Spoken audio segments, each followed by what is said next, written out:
It's You Had to Ask, the show where I answer your questions. And before I get to the first question, do you guys have a friend who you sort of look up to, you look towards as like a teacher or a role model? Where I would just like to open this video by paying tribute to one such friend of mine. I just want to take a moment to say hello to Philip Rose, my shining light.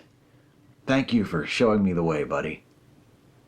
And now to our first question, which comes from Patrick Dodds, who says, Steve, back in the day in your 5 Stupid Things About Star Trek, you said that Gene Roddenberry was a lousy writer.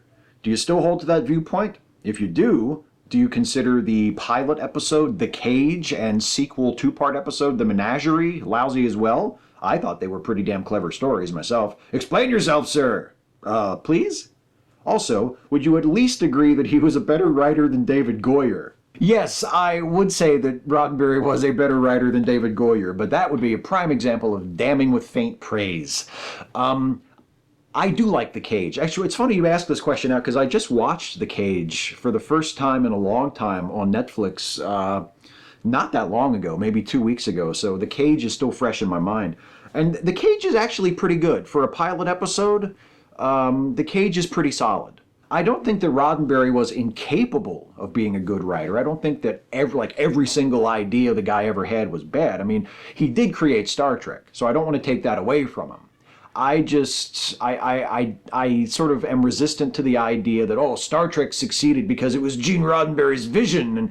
And if you look at the original series as it turned out, as it was produced, if you look at most of the definitive episodes, you look at who was writing them, who was producing them, and if you read some of the backstage accounts of the production of the show from cast members and former crew members, you know, read like the behind-the-scenes books that the cast members wrote back in the 90s, it becomes pretty clear to me that the personality of the original Star Trek and the sense of adventure and social consciousness and diversity and all of the things that sort of defined original series Star Trek and made it into this thing that people still love 50 years later.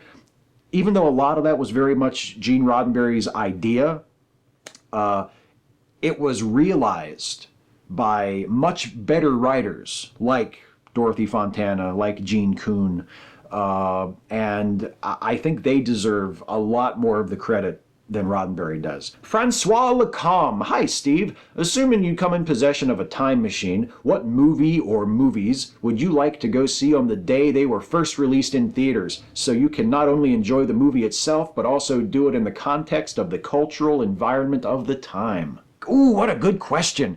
What should I say? Should I go for like a classic movie from a bygone era that would give me a completely new and unique experience? Like wouldn't it be awesome to go see a silent movie back during the actual silent era?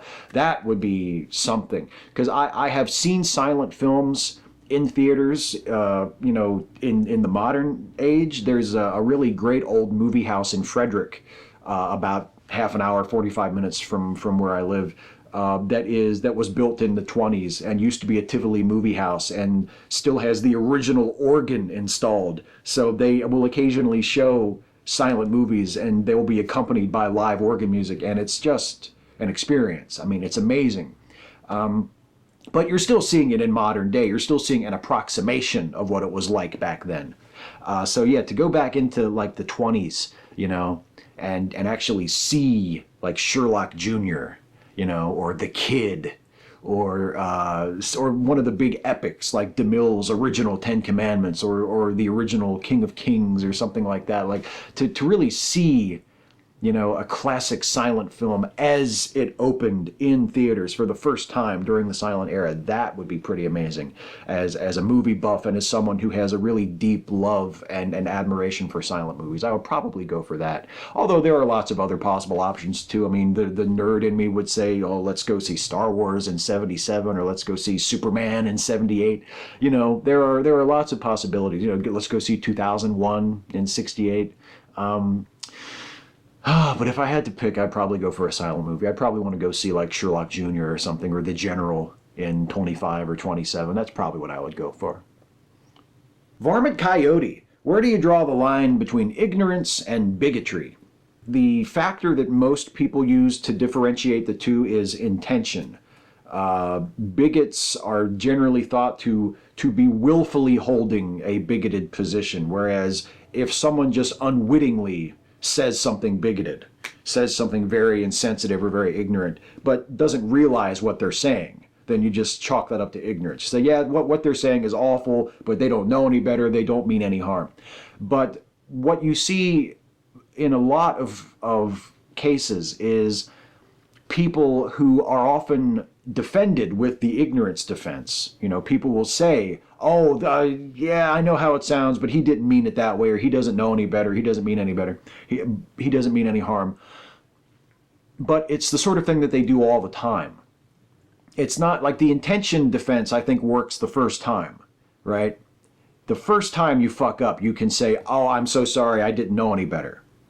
The second time, that excuse doesn't work. The third time, that excuse doesn't work. The 10th time, that excuse definitely doesn't work. You can't keep doing the same thing, fucking up in exactly the same way, and keep pleading ignorance every single time. At a certain point, your intentions become irrelevant, and you need to be held responsible and accountable for what you say and for what you do, regardless of your intentions, regardless of your ignorance or lack thereof. So it's a very tough line to draw, even when you view the line as being very wide and very fuzzy, you know. So it's not entirely clear where you cross over from ignorance to bigotry. It's still tough to know where to draw that line. It's a very messy business, and it will probably differ from person to person. What I consider bigotry, other people may not consider bigotry. Other people may consider admissible or at least defensible. You know, where I would say, no, absolutely not. Fuck him for saying that. I don't care whether he meant it in a bigoted way or not. That's completely wrong. He shouldn't have said it. Fuck him. It's tough. It's tough. But I think it's a line that you have to draw. Like, I don't think you can appeal to how difficult it is to judge, which is something else that a lot of people do. When someone is accused of being bigoted, when someone is accused of saying something racist or saying something sexist or whatever, people will try to play the unbiased card and say, well, I'm not taking sides here. I mean, from one side, I suppose what he said could have been over the line, but from another side, maybe some people think he has a point.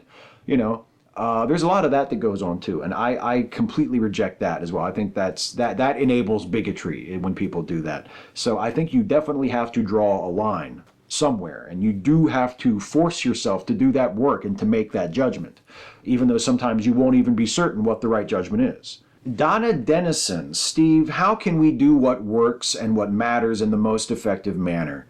Can we open-hearted folks hear and respond to the most closed-off people in our society and address their concerns? Can you name some ways that this happens? I think a lot of it is you just have to try and reach other people one-on-one as people. You know, I think a really good method is to just ask honest questions. You know, if someone espouses like a really, really bigoted, intolerant, toxic viewpoint, reach out to them and see if they'll have a conversation with you, and just ask them, you know, what makes you say this? Why do you feel this way?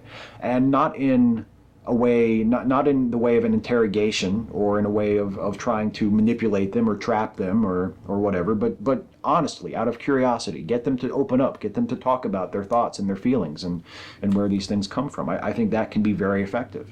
And hopefully it will make a difference to people.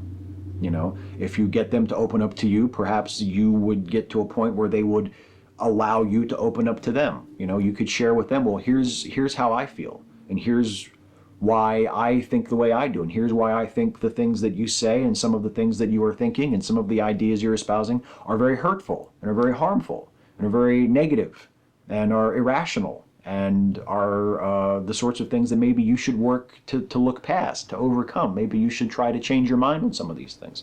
I think you need to make like a personal connection with people. And again, it takes patience, it takes tolerance, it takes compassion, it takes love, it takes the capacity to view that other person as a human being. And these are all incredibly powerful ideals and values that I aspire to. But honestly, especially in the last year or so, to a great extent, I have lost patience with it. I have found myself not as able to do it as I used to, and I'm saddened by that, for my own sake. But I do think it's something that needs to be done. I think it is the work of patient, compassionate, loving people who are willing to put in the work, willing to put in the one-on-one time to try and make a more tolerant, open, better future, one person at a time. I think that's what it takes, just going one person at a time. Vitamin W.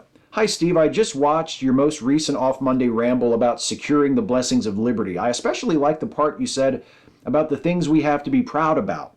With that in mind, do you think there is too much self-hate in the U.S., especially among the left? I hear many people on the left make "I'm a dumb American" jokes. Do you think the U.S., and especially the left, could do more progress if we had less of this feeling and more pride in what's been accomplished in order to motivate us to better create more progress?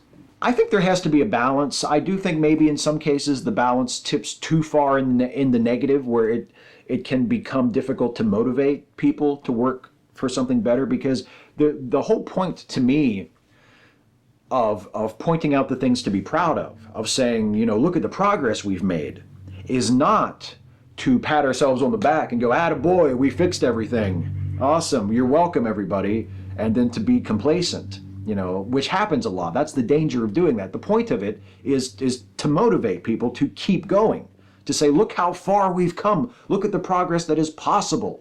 Look at what we have accomplished. Look at how much we have changed. Look at how much better things are now than they were then. If we made it from there to here, you better believe we can make it from here to there and to there and to there. That's what you use the points of pride for motivation.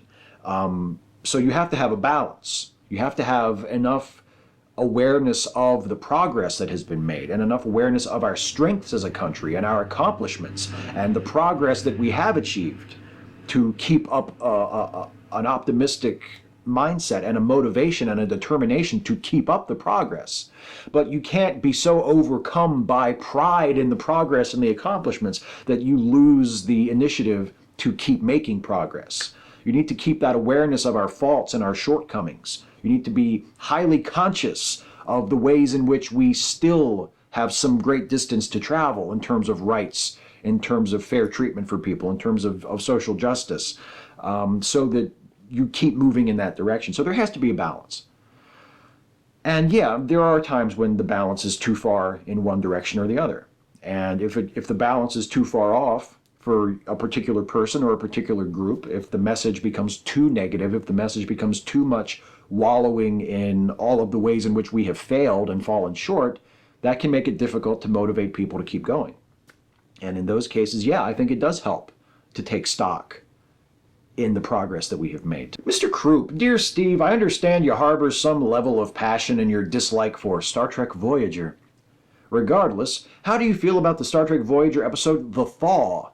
I'm quite fond of it, for the idea, the portrayal thereof, the dialogue, the atmosphere, visually and otherwise, and the ending. I am confident The Thaw is my favorite Voyager episode, and I am not a favorites kind of guy. It is also my favorite Michael McKean performance, though I feel it's a disservice to this performance to say that, since I can't think of another performance of his that stands out to me at all, really. Perhaps he ought to have been cast exclusively as menacing, powerful, fear-incarnate clown characters. Thoughts? Well, major slam on Michael McKean, man. Oh, come on. I would offer as another great Michael McKean performance, his performance in The X-Files, in the episode where he plays a man in black who switches bodies with Agent Mulder. He's really, really great in that episode, and that's a fantastic X-Files episode. I think it's a two-parter, actually.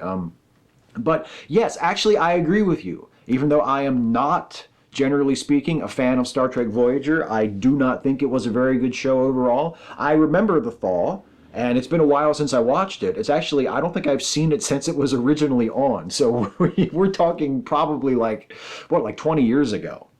So I would have been 16, 17 maybe when it was first on. But I remember really, really liking it. And I was not like a huge Voyager fan at the time either. But I watched it and I thought it was great. I thought it was a really strong episode. I mean, would I rank it as like one of the great Star Trek episodes ever? No, but for Voyager, it was outstanding.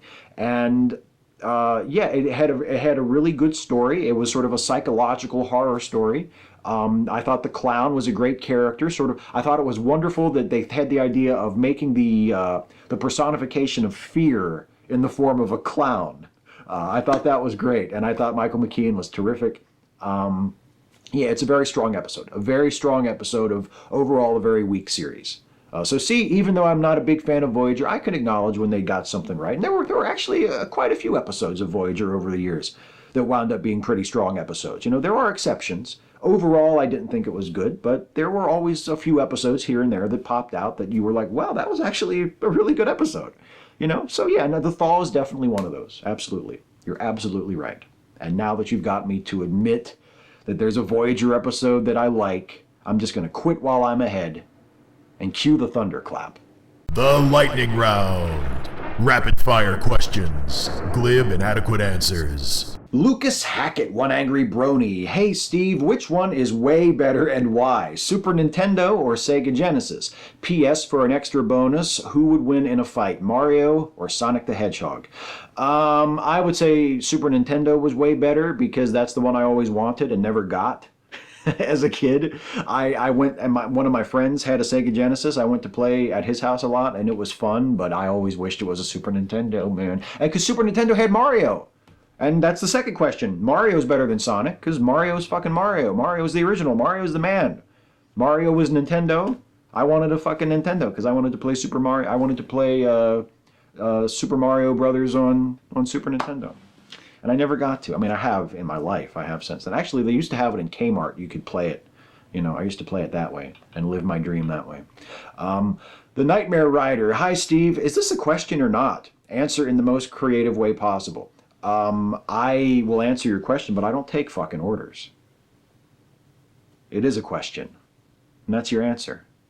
Tell me how to answer a question creatively. Who do you fuck think is running this show? It's not you. This guy right here. McFly88. Hey Steve, you're a WWE/WCW manager. Put together your best stable. What's your Heenan family? Your dangerous alliance? If you could recruit from all past and present wrestlers. Oh man, the ultimate stable. Let me see. Well, I would probably want to make it a heel stable because heel stables are always the best. So let's go Arn and Tully for two of them. Let's go Steve Austin. Heel Steve Austin, circa 1993, 1994. Who else? Maybe heel Eddie Guerrero, throw him in there. That's a good four-person stable, right? You got Arn and Tully as the tag team. You got Eddie as sort of the younger, lightweight kind of guy, and then you got Steve Austin as sort of the heavy heel. That's my ultimate stable. And you know what? It's all old WCW guys. I didn't plan it that way. It just turned out that way. Happy accident. Doug Putoff, where's the love for Keith Moon? Nothing against Keith Moon. When I was naming drummers last week, I didn't mention Keith Moon because he's a fairly famous drummer, and I got to sound like way more of a smarty pants by mentioning like W.S. Holland and Huey Flint. So there you go. I just wanted to make myself look good by avoiding the obvious choice and making myself sound like I knew a lot more about music than I actually do. Kievar. You say that you can answer as many as you possibly can, but would it actually be impossible to answer more questions? No, I could answer lots more questions. The video would just be a lot longer and a lot more boring and a lot more unwatchable than it is. Imagine that. Think of what you're asking me to do. So yeah, I could answer more, but I'm not gonna, because I don't want the videos to be longer and worse. Mark Arangis, do you think that henchman with the clown tattoo in Superman Returns, the one who plays the piano, used to be in Joker's crew? I like to imagine so. Makes him scary because, you know, the Joker employed only the most extreme people willing to cross any line. Yeah, and that kind of explains why he was willing to apparently cave Lois Lane's head in with that thing he picked up off the table.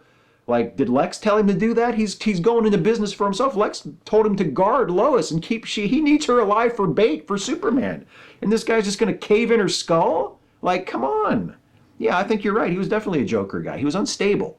He was not to be trusted. Lex should have known better than hiring Joker goons. I mean, you don't hire Joker cast-offs. You hire people you can trust. People who follow orders. Oh, Yerno, do you like found footage films? Any preference?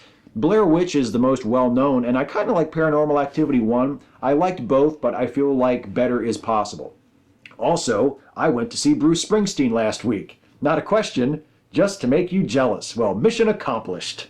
I hope you had a good time. I'm sure it was a great show. I like the Blair Witch Project. I think the Blair Witch Project is a good movie, but off the top of my head, I can't think of another found footage film that I thought was like really, really great. I was not a fan of Paranormal Activity. I did not like the first one. I haven't liked any of them that I've seen. So if I had to pick a found footage film that I like, the only one that really jumps to mind is Blair Witch. Rock and Rob 210, lightning round question. Can I have a cookie? What's the magic word? Casey Kern. Hi, Steve. In anticipation of the new entry in the series, I was rewatching J.J. Abrams' 2009 Star Trek film. I recalled quite enjoying the film, and while I still like many things about it, the film's flaws have become much more apparent to me. Is there a film that you'd previously enjoyed for which your opinion declined drastically upon subsequent viewings? Yes. Actually, there are two examples that spring immediately to mind, and they are both Batman movies. I think that will just tell you something that you probably already know about my frame of reference. Batman Forever. When I first saw Batman Forever in 1995, when I was 15 years old, I did not think it was great. I did not love it, but I did not think it was bad. I thought, oh, this is all right. This is different. This isn't exactly what I was hoping it would be, but it's okay. By the time Batman and Robin came out 2 years later, I had completely turned on Batman Forever. I thought Batman Forever was just terrible. The other Batman movie that I have experienced something like that with is The Dark Knight Rises. I still like The Dark Knight Rises. I still think The Dark Knight Rises is a good movie. But I no longer think it is as great as I thought it was at first. If you go back and watch my review of The Dark Knight Rises that I made when it first came out, that's a really positive review. And I would still give it a positive review today, but I must admit that its shortcomings are a lot more apparent to me now. So those would be the two examples I would use. The two Batman movies that have come down a bit with repeated viewings in my estimation. Sire No. Hey Steve, what term would you use for the YouTubers who hate your content yet make videos deriding your content in order to create their own content, hence making more revenue for themselves off content they claim to hate? Leeches?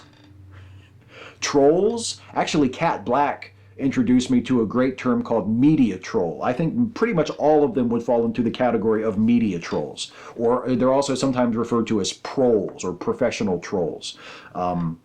People who are instigating conflict or trying to manufacture conflict and drama to boost their own views and boost their own platform. That is the way I would describe pretty much everyone in the last year or so who has made like an aggressive, hostile response video to one of my videos. They cannibalize my content and they use it to make their own videos to talk about what an asshole I am and how apparently I'm just a jerk who's wrong about everything.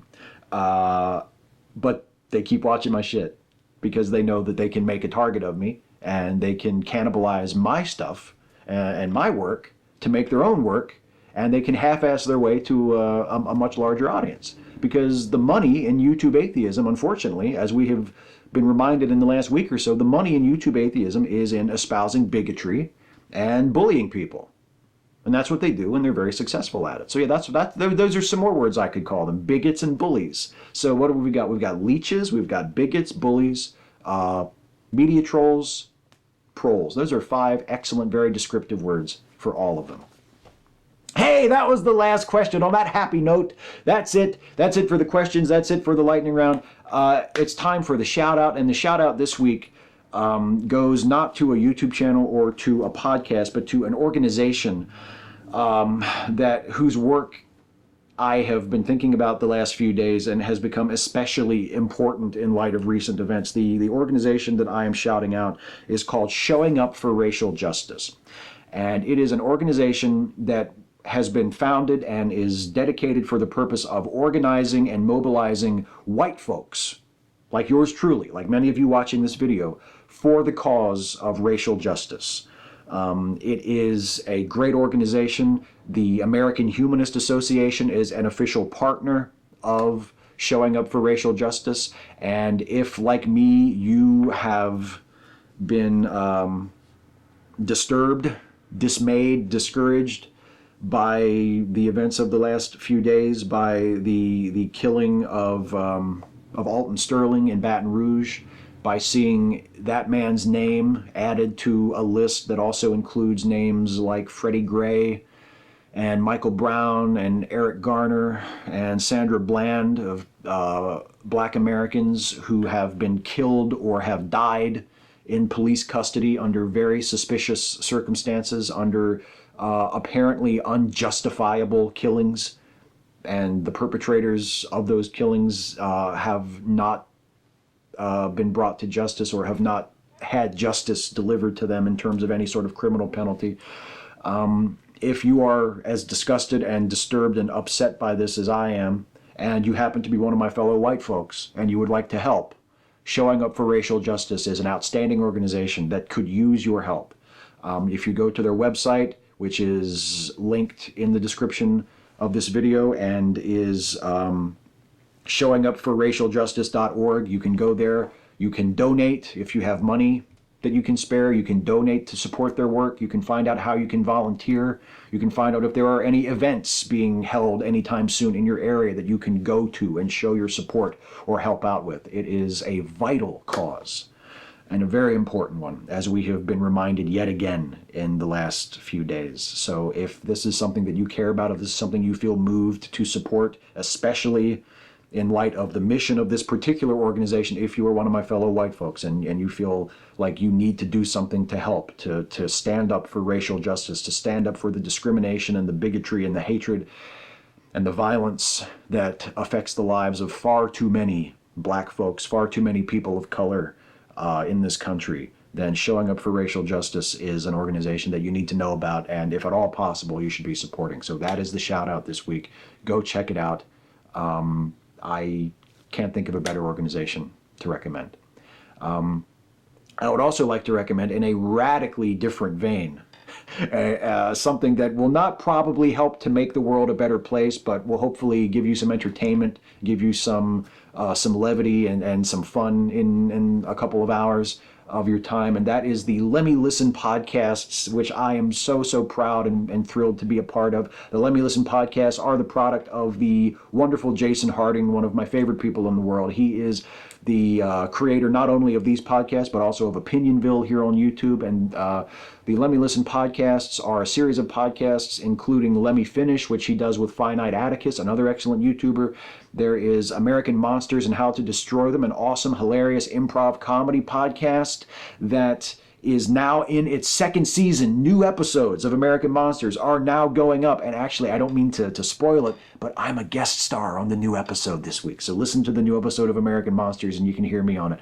There's also Cinema Shack, which is an awesome, hilarious movie review podcast. And there's the movie review podcast that is the closest, the nearest and dearest to my heart, which is, of course, Late Seating, which Jason co-hosts with me, and we review classic movies. We give them a fresh look. We try to decide whether or not they deserve the reputation that they have for being great or for being terrible. And we have a new episode of Late Seating going up this week as well. And the movie we are reviewing is one of the quintessential Westerns, arguably the spaghetti Western, and that would be The Good, the Bad, and the Ugly, the classic film starring Clint Eastwood and Eli Wallach, and directed by Sergio Leone. Just a fantastic movie, and you can listen to our review of it on the Late Seating podcast. You can listen to all the past episodes of Late Seating, all the episodes of all of the awesome Lemme Listen podcasts by going to LemmeListenPodcasts.com. I really wish that you would, because I think those podcasts are awesome, and I really wish that you would listen to them. That's it for me, everybody.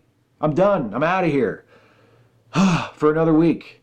Please, as always, leave a comment on this video to ask me your question for next time. You can ask me anything about anything. Nothing is too serious. Nothing is too silly. I will answer as many of them in the next video as I possibly can. So until the next video, take care, everybody.